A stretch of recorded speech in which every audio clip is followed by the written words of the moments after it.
अब आप मुझे बताओ कि कैसे बनेगा, कैसे पता चलेगा कि सॉल्ट मेरा यहाँ पे इस केस में कैसे बनेगा।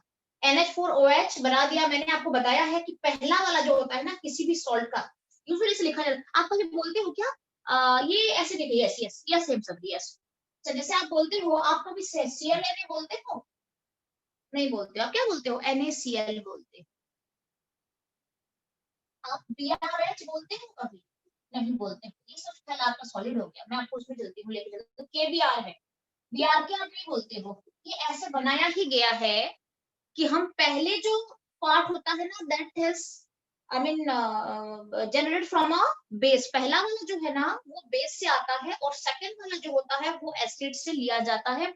इसका फॉर्मेट थोड़ा इजी करने के लिए भी बनाया गया है कि अगर आपको इसका कहाँ से ये बन रहा है या प्रोड्यूस हुआ है ये सॉल्ट, अगर आपको चेक करना है, पहला वाला जो पोर्शन है उसमें OH डाल देना, क्योंकि ये वाला बेस से आया है, और दूसरा वाला एसिड से आया है, तो आप उसमें H+ डाल के भी, H डाल के भी देख सकते हो कि कहाँ से प्रोड्यूस हुआ है सॉल्ट। आपका सॉल्ट एसिडिक है, बेसिक है, न्यूट्रल है।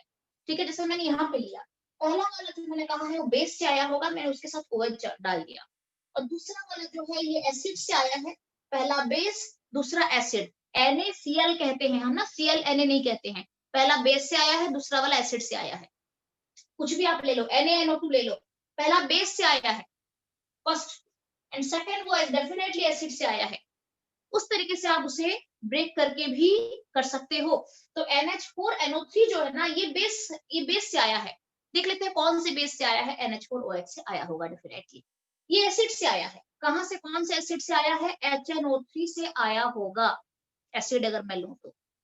अगर बेस है तो उसमें OH डाल देना, बना देना। अगर एसिड से आया है तो उसमें H+ डाल के आप बना सकते हो।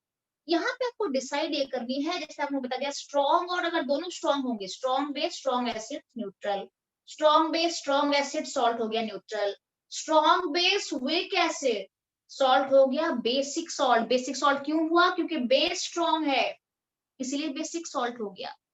जो स्ट्रॉन्ग होता है वो डोमिनेट करेगा। यहाँ पे ये वीक है और ये स्ट्रॉन्ग है। अब आप बताओ मुझे सॉल्ट कैसा बनेगा? एसिडिक। माइनस डिहाइड्रेशन करोगे, you will get NH4NO3 and this is a acidic salt. And what about the rest?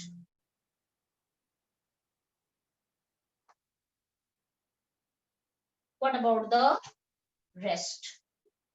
Please. ये कहाँ से आया होगा मुझे पहले बताओ कि कहाँ से जनरेट हुआ है, ये प्रोड्यूस हुआ है, फॉर्म हुआ है? NaOH plus HNO2। NaOH मैंने कहा है पहले वाले को बेस बना देना, इसमें OH डाल दिया, यहाँ से आया है। और दूसरा वाला NO2 जो है वो HNO2 से आया होगा, और डिहाइड्रेशन के बाद ये बनेगा बेसिक सॉल्ट बनेगा।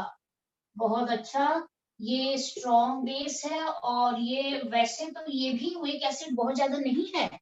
HNO2 भी ठीक है, यहाँ से थोड़ा सा कम एसिडिक है, जैसे ये स्ट्रॉन्ग एसिड है HNO3, तो इससे ये थोड़ा सा कम एसिडिक है, पर हमें बहुत वीक नहीं कहते हैं, बट इसके कंपैरिजन में काफी वीक जाता है HNO2। तो यहाँ पे ये बेसिक सॉल्ट बनेगा। And what about the last one?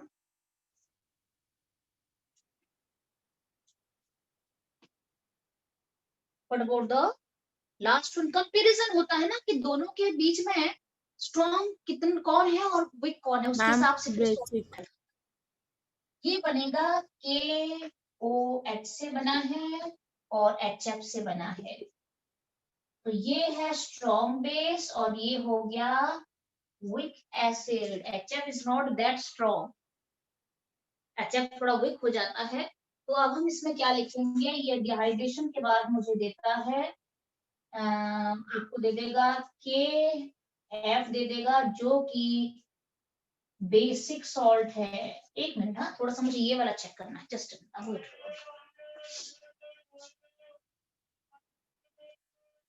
बिल्कुल ठीक है, बिल्कुल ठीक है। हमने यहाँ पे इसको काफी स्ट्रॉन्ग बना दिया है, जो बेस आया है, बेस जो काफी स्ट्रॉन्ग है, और HF वीक एसिड होता है। अच्छा, ये क्यों वीक एसिड है? अगर इसका है तो रीजन बहुत सारा है। वैसे अगर मैं देखूं तो ये हाइड्रोजन बॉन्डिंग में इन्वॉल्व रहता है। आपको पता है HF में हाइड्रोजन बॉन्डिंग होती है, that's why it is a liquid. All of you know this. तो बिकॉज ये हाइड्रोजन बॉन्डिंग में इन्वॉल्व रहता है, इसके लिए H+ निकालना मुश्किल हो जाता है, तो ये एक वीक एसिड है। अगर आपको पूछा जाएगा कि HF है और HCl है, स्ट्रॉन्ग एसिड कौन है, वीक एसिड कौन है? अगर आपको ऐसे दे देंगे, मान लो मैम HF है, HCl है, HBr, सॉरी एक मिनट, HCF मैम वीक है और मैम HCl HBr मैम है और HI है, ये सारे अगर पूछा जाएगा कि सबसे स्ट्रॉन्ग एसिड इसमें कौन है, क्या बोलोगे आप? ऐसे क्वेश्चन दे सकते हैं आपको। मैम सबसे HI स्ट्रॉन्ग एसिड इसमें, सबसे स्ट्रॉन्ग एसिड कौन है इसमें? Yes, ma'am HI। बहुत अच्छा, वेरी गुड। ये सबसे स्ट्रॉन्ग एसिड है HI। हमें ऐसा लगता है ना, हमने खाली जो केमिस्ट्री लैब में प्रैक्टिकल्स करे होंगे तो आपने मोस्टली किसके बारे में पढ़ा है? HCl के बारे में पढ़ा होगा, आपने पढ़ा है ना, H2SO4 HCl। जो 11 के जो बच्चे जो प्रैक्टिकल्स करा जाता है तो आपको बाकी एसिड्स के बारे में पता नहीं चलता, आपको मोस्टली कौन सा एसिड के बारे में पता होता है? Mostly H2SO4 HCl, HNO3। ये तीन चीजों के बारे में आपको पता होता है कि हाँ, these are highly strong acids, आप उस तरीके से लेते हो। बट इसके अलावा कई सारे स्ट्रॉन्ग एसिड्स हैं, जैसे कि अगर मैं एसिडिक स्पैन देखूं यहाँ पे तो ये आपको देख सकते हैं। सबसे स्ट्रॉन्ग एसिड है HI, और उसके बाद HBr, उसके बाद HCl, और सबसे कम है ये, क्योंकि ये तो कम होने का चाहिए, तो लाइक जब आप ग्रुप के नीचे चलते हो ना, एसिडिक प्रॉपर्टी बढ़ जाती है हाइड्राइड का, ये सारे हाइड्राइड्स है ना, ठीक है। अब ये वैसे भी वीक है और दूसरा हाइड्रोजन बॉन्डिंग भी है तो और वीक हो जाता है ये। तो ये आपको मैंने बता दिया है, KF जो है स्ट्रॉन्ग बेस वीक एसिड से आया है, and so the salt formed is strong base dominate करेगा, बेसिक सॉल्ट बन जाएगा यहाँ, ठीक है। तो ये इम्पोर्टेंट था, मुझे आपको ये कराना ही था जैसे भी करके, क्योंकि देखो आज बच्चे नहीं आए हैं ना, ये कंसेप्ट बहुत इंपॉर्टेंट है, ठीक है। और एंट्रेंस वालों के लिए तो ये कंसेप्ट बहुत ही ज्यादा इंपॉर्टेंट है। कई बार अगर बच्चे थोड़ा बहुत इधर उधर आप करोगे, डिसाइड नहीं कर पाओगे स्ट्रॉन्ग वीक कौन है, तो आंसर गलत हो जाता है, ठीक है। ओके, तो आप एक नोट बना के लिख सकते हो, strong acid strong base neutral, weak acid weak base to neutral, strong acid weak base acidic salt, and strong base weak acid basic salt. जो स्ट्रॉन्ग है वो डोमिनेट करेगा। एंड आई होप क्लियर है सारा, प्राची विंशु क्लियर ना yes concept ma'am. पूरा? Okay, अच्छा मुझे नेक्स्ट क्वेश्चन बताओ, 7.63 के बाद ये कुछ पूछा है मुझे, और ये 49 दूसरी बुक का है, मुझे विंशु ने पूछा है, और 7.52 किसी ने मुझे पूछा है। तो अब हम चलते हैं, थोड़ा देख लेते हैं पहले कौन सा करना है आपको। इसमें चले क्या, फर्स्ट वाले में चलते हैं, मुझे बट बुक देखनी पड़ेगी कौन सा, ये क्वेश्चन रीड आउट करो तो फर्स्ट वाला कौन सा है, एक मिनट, जस्ट मिनट।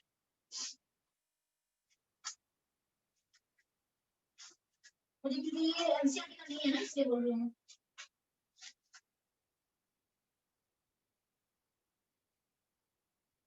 हाँ, बहुत अच्छा, ठीक है ठीक है ठीक है, ओके ओके ओके, ठीक है। क्वेश्चन नंबर है, मुझे डाउट करना है एक बार, मुझे लग रहा है वही क्वेश्चन है, एक बार पूछो, ये पढ़ लो मुझे एक बार, बताओ कौन सा है। The equilibrium constant of a reaction is हाँ बोलो, यस। 2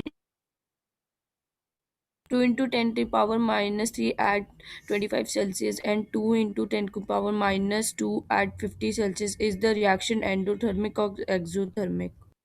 बहुत अच्छा क्वेश्चन है, हाईली कंसेप्चुअल भी क्वेश्चन है, और ये एनसीईआरटी का नहीं है, तो मुझे बताओ कैसे सॉल्व करेंगे ऐसे क्वेश्चन को। जस्ट मिनट, इसको मैं रख करती हूँ अभी।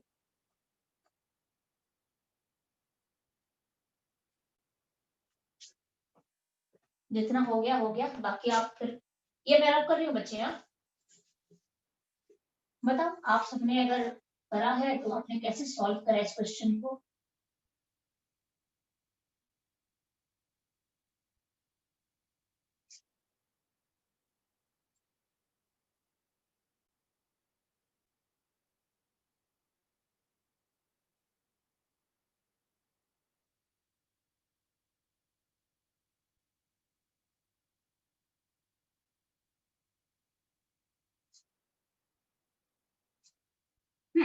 क्वेश्चन नंबर 1 है, और ये जो एक क्वेश्चन है, एक्स्ट्रा क्वेश्चन मैंने आपको दिया था, बहुत इंपॉर्टेंट क्वेश्चन है। यहाँ पे ये बताया गया है कि किसी एक रिएक्शन का इक्विलिब्रियम कांस्टेंट जो है Ka जो है कितना है, मुझे बताना। पहले K कितना है कितने टेम्परेचर पे, दूसरा K कितना है कितने टेम्परेचर पे, जरा बता दो मुझे। पहला K का वैल्यू बताओ। Yes. Ma'am 2 into 10 to the power minus 3. At 25 degrees Celsius. Again दूसरा और वाला 2 into 10 to the power minus 2 at 50 degrees Celsius. 50। Yes ma'am, 50. अच्छा, इतना वैल्यू दिया है। एक रिएक्शन है, केमिकल रिएक्शन है, और उसका पहला इक्विलिब्रियम कांस्टेंट जब मैंने चेक करा 25 डिग्री सेल्सियस में, आई गॉट दिस। और जब मैंने 50 डिग्री सेल्सियस पे टेम्परेचर लेके अगर मैंने चेक करा तो I got this value, equilibrium constant. दोनों का मुझे मिल चुका है, टेम्परेचर डिफरेंट है। इज द रिएक्शन एंडोथर्मिक और एक्सोथर्मिक? Ma'am endo.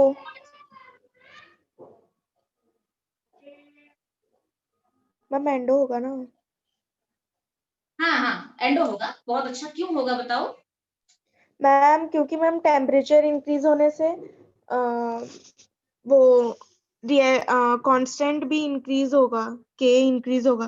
तो यहाँ पे मैम 25 डिग्री सेल्सियस में 10 टू द पावर -3 है, और यहाँ पे 50 डिग्री सेल्सियस में मैम 10 टू द पावर -2 है, तो इंक्रीज हो रहा है। और कोई? जैने, हेम सबरी,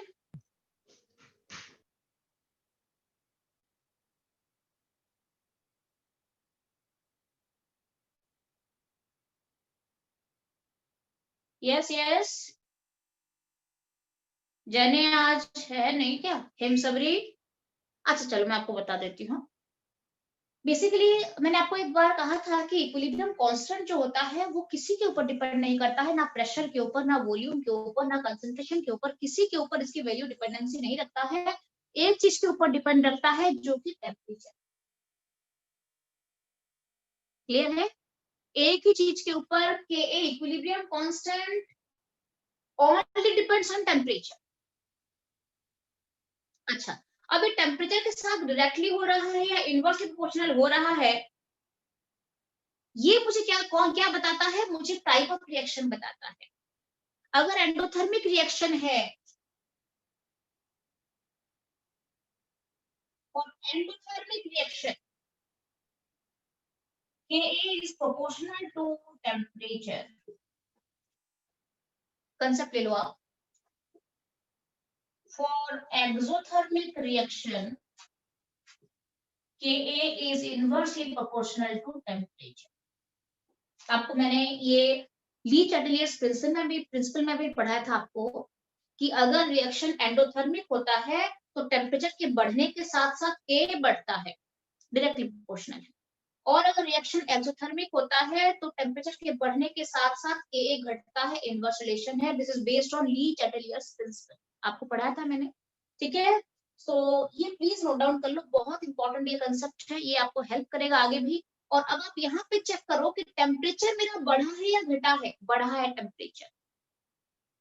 और कंसेप्ट क्या कहता है? एंडोथर्मिक रिएक्शन के लिए टेम्परेचर बढ़ेगा तो Ka भी बढ़ेगा। यस, मैंने टेम्परेचर को बढ़ा जब दिया है तो Ka का वैल्यू भी बढ़ गया है। आप चेक कर लो, 10 to the power 2 into 10 minus 3 था, अब ये 2 into 10 minus 2 हो गया है। इसका मतलब क्या है? Ka का वैल्यू बढ़ गया है।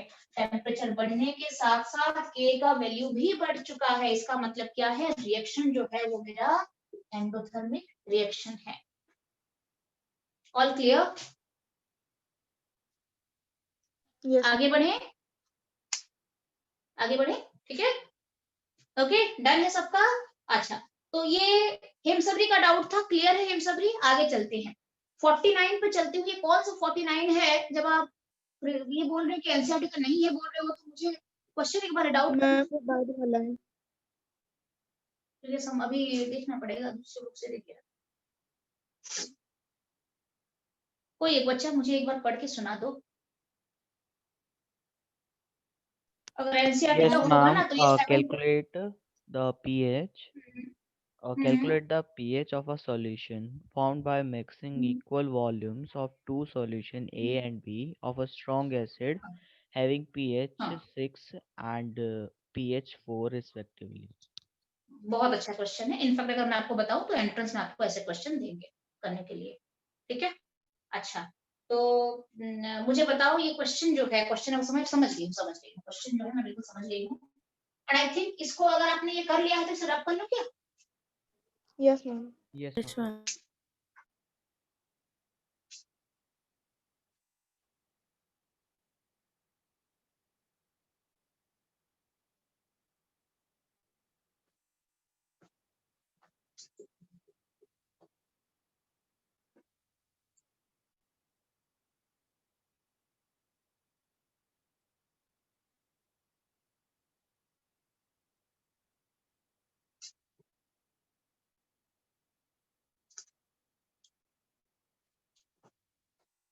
Question number 49। हाँ मुझे बताओ क्या है, और एक बार मैं पढ़ो क्वेश्चन कहाँ से ढूंढूंगी, अभी कौन से बुक से दिया था, आप पढ़ लो मैं बता देती हूँ। दो इक्वल वॉल्यूम के सॉल्यूशन को मिक्स करा गया है, यही है ना, दो इक्वल वॉल्यूम के सॉल्यूशन को मिक्स करा गया है और एक का पीएच कितना दिया है, एक सॉल्यूशन का पीएच कितना दिया है, देखो प्रिंट आउट करो क्वेश्चन को। 6 है और दूसरे का 4 है। दूसरे का पीएच 4 है, एक का पीएच जो है वो 6 है और दूसरे का पीएच जो है वो 4 है और इक्वल वॉल्यूम, हाँ इसका अगर वॉल्यूम वी वॉल्यूम लिया है, इक्वल वॉल्यूम लिया है, ठीक है। मैं इस तरीके से आपको बता देती हूँ थोड़ा सा ना, इक्वल वॉल्यूम लिया है। इक्वल वॉल्यूम के लिए हम बेसिकली इसका डिफरेंट इक्वल वॉल्यूम और ये भी इक्वल वॉल्यूम है, दोनों के इक्वल वॉल्यूम मैंने लिए हैं, ठीक है। और इसकी एक का पीएच दिया है और दूसरा का लिया है और रेजल्टेंट पीएच आपको पूछा गया है, यही है ना।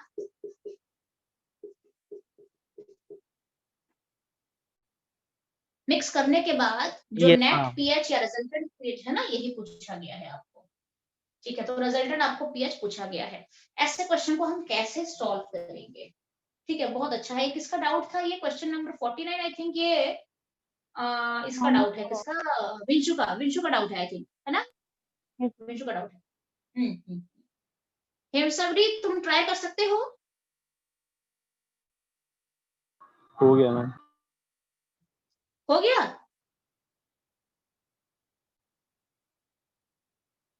बहुत अच्छा, अगर हो गया तो बहुत अच्छा। थोड़ा एक्सप्लेन करना तुमने सॉल्व कैसे करा, किस तरीके से सॉल्व करा इसको, सॉल्व कैसे करा, माइक काम नहीं कर रही है।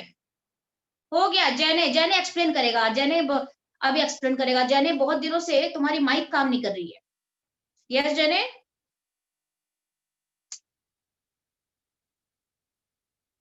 हाँ बहुत अच्छा, वेरी गुड। उसके बाद एवरेज निकालोगे। मैम बोलो बोलो।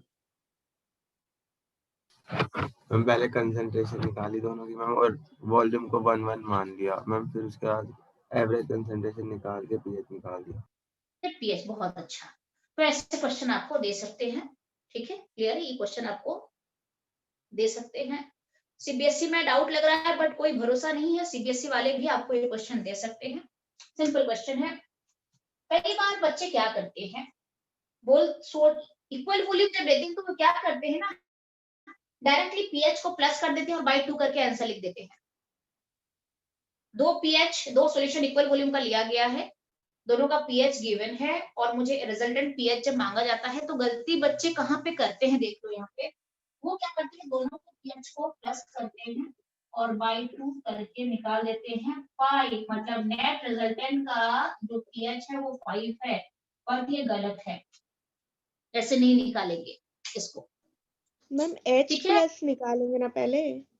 हाँ ऐसे नहीं, गलत है ना, दिखा रही हूँ मैं यहाँ पे, ये गलत है, ठीक है, हाँ ऐसे नहीं हाँ निकाला।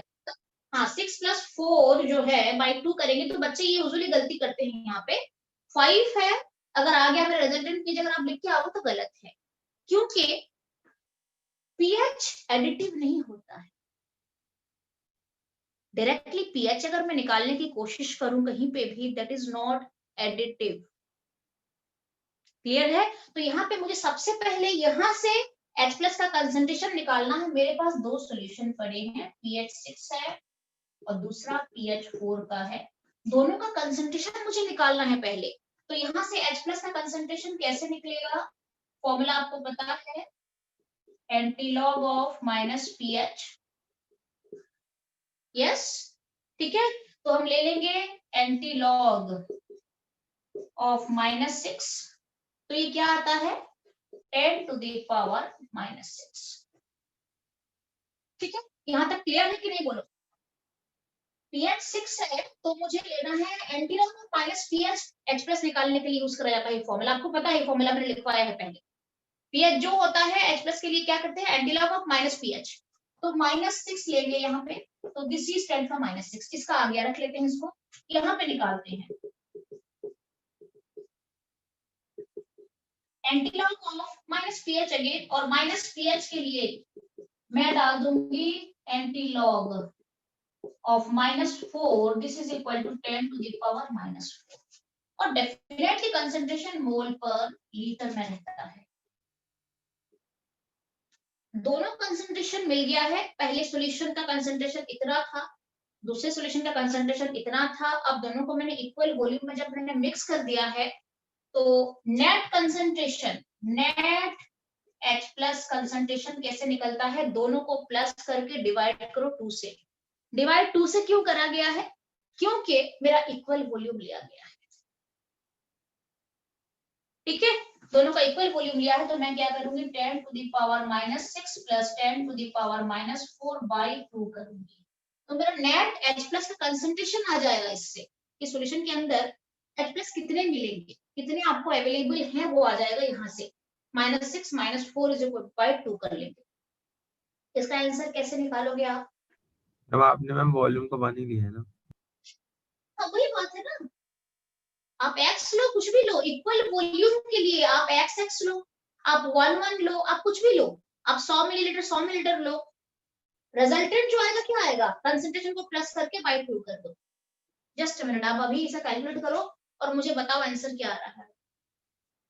अभी मैं आ रही हूँ। Ma'am 5 minute. हाँ, जस्ट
हाँ हाँ बच्चे, ये आपने सॉल्व करा? कितना आ गया बच्चे?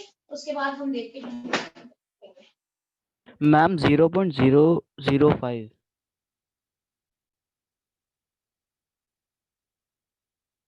क्या आगे?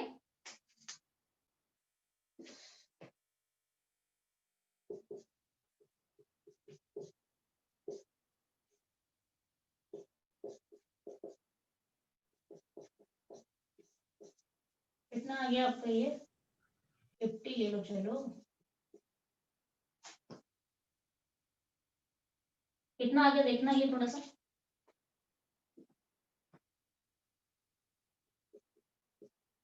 इतना है क्या देखना, थोड़ा सा बताओ एक बार अच्छे से मुझे। लगभग के आसपास इतना यस आना मैम चाहिए। 0.005।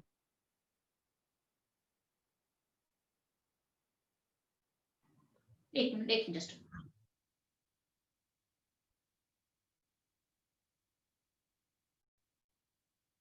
लगभग 50 ले लेते हैं ना।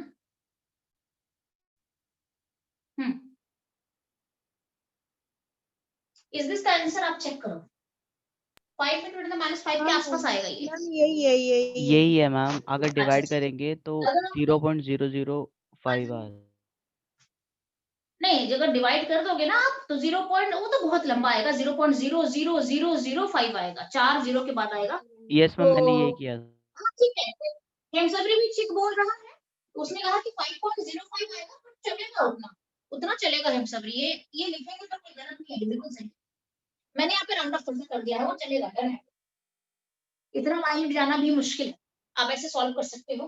तो अब हम चलते हैं, मेरा नेट H+ से कंसंट्रेशन आ चुका है ये, और मुझे मांगा गया है रिजल्टेंट आ गया है। अब मैं रिजल्टेंट निकालूंगी पीएच। तो पीएच के लिए जो फॉर्मूला आप डालते हो, -log ऑफ H+ का कंसंट्रेशन कर देना। सो -log ऑफ H+ कंसंट्रेशन के बदले में क्या लिखूंगी, ये वाला वैल्यू डाल, एंड आई गेट 5 - log 5। ये वैल्यू आप मुझे बता देना, 5 - log 5 कितना बन रहा है। बात मैंने आपको -log 5 × 5 अगर आ गया तो 10 पर -5 का 5 लेना है मुझे। 5 इसके 5 - log 5 ये आ जाएगा मेरे ख्याल से। ये तो आपका आता है 699 आएगा ना ये, तो माइनस कर लेना, ठीक है। तो ऐसे क्वेश्चन अगर आपको देंगे तो ध्यान है, इसमें 2-3 क्वेश्चन और भी है, मुझे वो कराना था एक्चुअली आपको। डायरेक्टली ऐड करके डिवाइड मत करना, पहले कंसंट्रेशन पे जाना, फिर कंसंट्रेशन का एवरेज निकाल के फिर आप इसे सॉल्व कर सकते हो, दोबारा फिर पीएच निकाल सकते हो। मैम 4.302 आ रहा है। कितना आ रहा है? 4.302, 4.302। ठीक है। 4.30 पीएच आ गया, ये एसिडिक सॉल्यूशन है, ठीक है। सॉल्व करना मैम log आपको 5 की वैल्यू क्या? किसकी किसकी? log 5 log 5 0.699। 0.699, log 5 0.699। जब आप इक्विलिब्रियम चैप्टर में अभी हो ना, तो एक पेज में ना सारे वैल्यूज वगैरह लिख के अपने पास रख देना, सबसे बेस्ट। सारे तो पॉसिबल नहीं है, बट जितने मैंने बताया था ना, वो फॉर्मूला वगैरह लिख देना। तो ये हो गया आपका, ऐसे सॉल्व करते हैं। और है 49 डन हो गया है। Vinshu, is it clear to you? अब हम चलेंगे 7.52 में चलेंगे। ये कौन सा क्वेश्चन है, क्या एनसीईआरटी का है क्या? yes ma'am.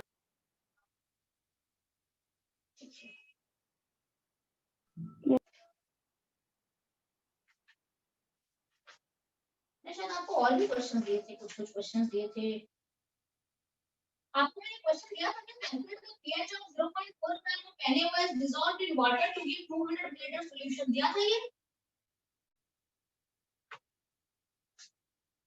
एक क्वेश्चन है, calculate the pH of 0.4 gram NaOH dissolved in water to give 200 ml of solution। ये क्वेश्चन आपको दिया था मैंने। Yes ma'am. Yes ma'am. ये डन है? डन है? डाउट तो किसी ने लिखवाया नहीं, इसलिए बोल रही हूँ मैं।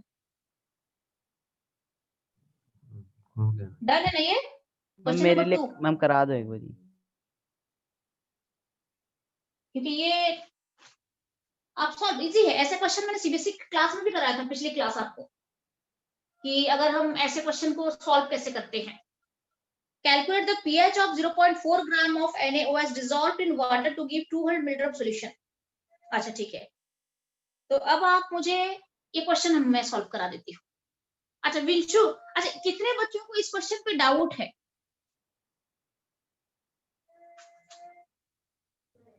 मैम मुझे करा दो। हाँ मैं करा दूंगी, ये क्वेश्चन करा दूंगी, ये सिंपल क्वेश्चन है। अच्छा अर्पित, तुमने जो क्लास मिस करे थे उसके रिकॉर्डिंग तुम देखे क्या, मिला तुम्हें? यस मैम देखे थे, बट अभी तक नोट्स लिखे नहीं है मैंने। हाँ अरे वो थोड़ा रिकॉर्डिंग भी उतना अच्छे से नहीं हुआ था, मेरे ख्याल से प्राची ने करा था ना रिकॉर्डिंग, प्राची ने करा था शायद, 20 मिनट थोड़ा थोड़ा कम टाइम के लिए है, मिला के देख लेना, थोड़ा सा आइडिया हो जाएगा सबको। क्वेश्चन नंबर 2, इंटरेस्टिंग क्वेश्चन ये। अच्छा जय प्रेजेंट है, जय इसमें हाँ बोलो, ये सॉल्व कैसे करें, क्या करा तुमने इसके लिए? मैंने OH की कंसंट्रेशन निकाली, वही OH माइनस की होगी, POH निकाला, फिर pH निकाला। बहुत अच्छा, वेरी गुड। विंशु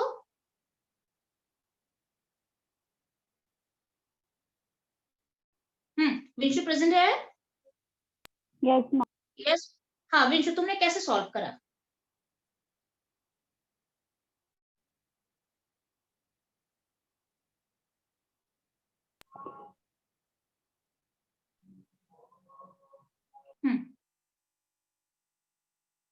सॉल्व कैसे करा या नहीं करा, क्या है ये डाउट है? मैम बोलो। मैम जब क्लास स्टार्ट हुई थी आप क्वेश्चन पूछ रहे थे मेरे से। मतलब मैम मतलब आप मेरे को मतलब बुला रहे थे। हाँ क्यों?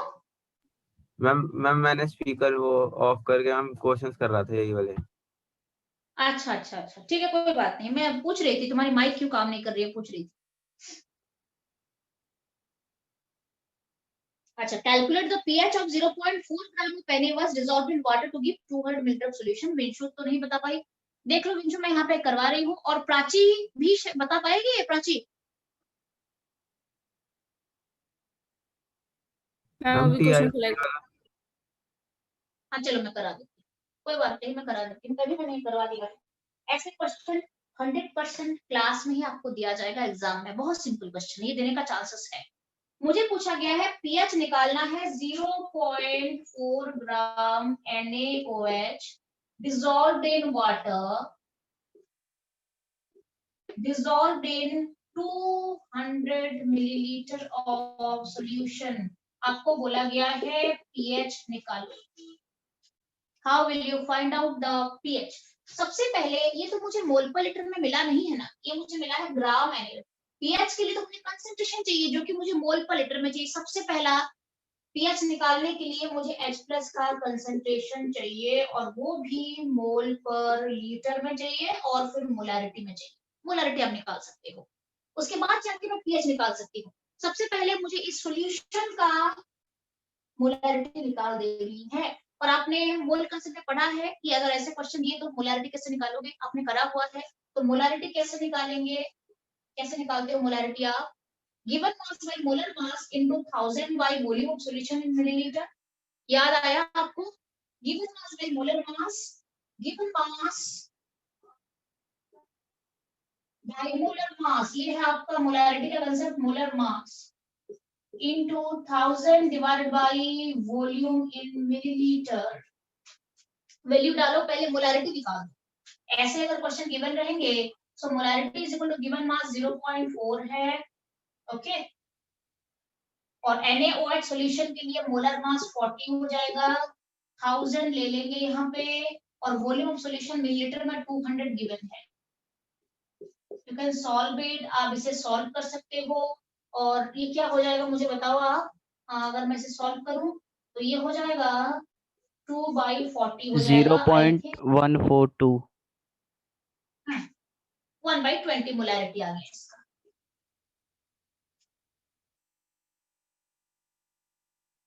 ठीक है, ये आ जाएगा 2/40, सो दिस इज 1/20, और आई गेट 1/20 मोलैरिटी आ गया है। ये थोड़ा फ्रैक्शन में करना, मुझे कितना आ रहा है 0.05। ठीक है, 0.05 आ जाएगा, आपको मोलैरिटी आ गया। सबसे पहले ऐसे क्वेश्चन के लिए हम मोलैरिटी निकाल देते हैं। और जो मोलैरिटी होता है वो H प्लस का कंसंट्रेशन भी हो जाएगा। मोलैरिटी आ गया मेरा, ठीक है। तो अब ये मोलैरिटी जो है इसमें इसको मैं क्या करूंगी, NaOH एक ही, अच्छा सॉरी इसमें OH माइनस निकलेगा मेरा, H प्लस डायरेक्टली नहीं आएगा क्योंकि NaOH से मेरा OH का कंसंट्रेशन पहले निकलेगा, क्योंकि NaOH अगर डिसोसिएट होगा तो Na प्लस और OH माइनस देगा। पूरे सॉल्यूशन की मोलैरिटी आ चुकी है 0.05, तो 0.05 जब डिसोसिएट होगा तो 0.05 Na प्लस देगा और 0.05 OH माइनस भी देगा अगर डिसोसिएट करेगा, बिकॉज ये स्ट्रॉन्ग है, ठीक है। स्ट्रॉन्ग जो होता है कंप्लीट करता है डिसोसिएशन। अब OH का कंसंट्रेशन मुझे यहाँ पे मिल चुका है 0.05। अब यहाँ से मैं POH निकाल दे, माइनस लॉग ऑफ OH का concentration is equal to minus log of 0.05 को हम कैसे लिखेंगे, 5 into 10 to the power -2 कर देंगे तो बेटर रहेगा सॉल्व करने के लिए आपको, ठीक है। और अगर हम इसे सॉल्व करते हैं तो I will get 2 minus log 5, कितना आ गया मुझे बता दो। अच्छा कितना आ जाएगा, ये 1 point something में आएगा, ये 1 point आ जाएगा, ये 3 आ जाएगा, देख लो मैम Yes, 1.3 आ रहा है। 1.3। अगर POH 1 point, बिकॉज NaOH है तो पहले POH ही निकाल पाऊंगी, डायरेक्टली H प्लस पे नहीं आऊंगी, मैं PH डायरेक्टली निकाल नहीं पाऊंगी बिकॉज ये OH बेस मिला है मुझे। POH आ गया, फिर मैं फाइनली PH निकाल दूंगी 14 माइनस POH, फॉर्मूला आपको पता है। सो 14 माइनस 1.3 हम 12.7 हो जाएगा 12.7 pH।